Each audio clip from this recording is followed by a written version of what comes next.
একটি ফুল, একটি হাসি আর ১০০০ বছরের পুরনো একটি গান।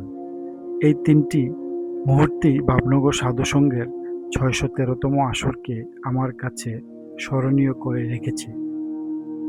একটি ফুলের মধ্যেও লুকিয়ে থাকতে পারে গভীর শ্রদ্ধা, একটি হাসি তৈরি করতে পারে মানুষের সঙ্গে মানুষের অদৃশ্য বন্ধন, আর ১০০০ বছর আগে রচিত একটি গান আজও আমাদের মনে করিয়ে দেয় নিজেকে জানার পথ কখনো পুরনো হয় না। চলুন আপনাদের নিয়ে যাই সেই অনুভূতির ভেতরে। স্বাগতম রোকন লেন্সে। ঢাকার ব্যস্ত নগর জীবনের মাঝেও প্রতি বুধবার বিকেলে সৃষ্টি হয় এক অন্যরকম পরিবেশ।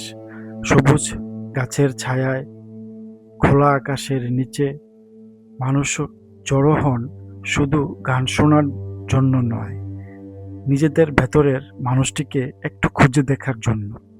আপনারা দেখছেন ভাবনগর সাধুসংঘের ৬১৩তম আসর। এই পর্বের অন্যতম আনন্দের সংবাদ, দীর্ঘ কয়েক মাস পর আবারও এই আসরে ফিরে এসেছেন হেলাল সাধু। তার উপস্থিতি নিয়মিত শ্রোতা এবং শিল্পীদের মুখে এনে দিয়েছে আন্তরিক আনন্দ। অনুষ্ঠানটি সঞ্চালনা করেছেন ফতেহ কামাল। ভাবনগর সাধুসংঘের অন্যতম প্রেরণাদাতা ডক্টর সাইমন জাকারিয়া গবেষণার কাজে ঢাকার বাইরে থাকায় এই আসরে উপস্থিত থাকতে পারেননি। তবে তার গড়ে তোলা এই সাংস্কৃতিক পরিসর আগের মতোই প্রাণবন্ত। এই আসরে অংশ নিয়েছেন ফতেহ কামাল, শিলা মল্লিক, বাউল আনিস মুন্সি, শাহ আলম দেওয়ান, অন্তর সরকার, হেলাল সাধু সহ ভাবনগর সাধুসংঘের নিয়মিত শিল্পীরা। তাদের কণ্ঠে জীবন্ত হয়ে ওঠে বাংলা সাহিত্যের প্রাচীনতম সাহিত্য, লোকদর্শন এবং মানুষের অন্তর্জগতের কথা। অনুষ্ঠানের এক অপূর্ব মুহূর্ত ক্যামেরায় ধরা পড়ল। একজন নিয়মিত শ্রোতা একটি ফুল দিয়ে বরণ করে নিলেন এক শিল্পীকে। এই দৃশ্য হয়তো খুব ছোট, কিন্তু এর অর্থ অনেক বড়। কারণ সত্যিকারের শিল্পীরা সবচেয়ে বড় সম্মান মঞ্চের আলো নয়, মানুষের ভালোবাসা। প্রায় ১০০০ বছর আগে মহাসিদ্ধ লুইপা এই পদ রচনা করেছিলেন। তিনি মানুষের শরীরকে তুলনা করেছেন একটি বৃক্ষের সঙ্গে। এই বৃক্ষের ৫টি ডাল, আমাদের ৫টি ইন্দ্রিয়, চোখ, কান, নাক, জিহ্বা এবং স্পর্শ। এই ৫ ইন্দ্রিয় আমাদের পৃথিবীকে চিনতে শেখায়। আবার এই ৫ ইন্দ্রিয়ই আমাদের আসক্তির দিকে টেনে নিয়ে যায়। লুইপা তাই প্রশ্ন করেন, শুধু বাহ্যিক সাধনা করলেই কি সত্যকে পাওয়া যায়, নাকি সত্য লুকিয়ে আছে নিজের ভেতরেই?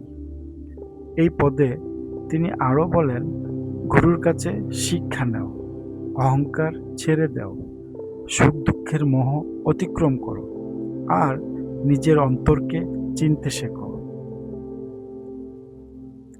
এখন আসুন মনোযোগ দিয়ে শুনি বাংলা ভাষার অন্যতম প্রাচীন এই অমূল্য সৃষ্টি। কায়া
1000 বছর আগে লেখা এই পদ আজও আমাদের নতুন করে ভাবায়। সময় বদলেছে, সভ্যতা বদলেছে, প্রযুক্তি বদলেছে, কিন্তু মানুষের মনের প্রশ্নগুলো একই রয়ে গেছে। আমি কে?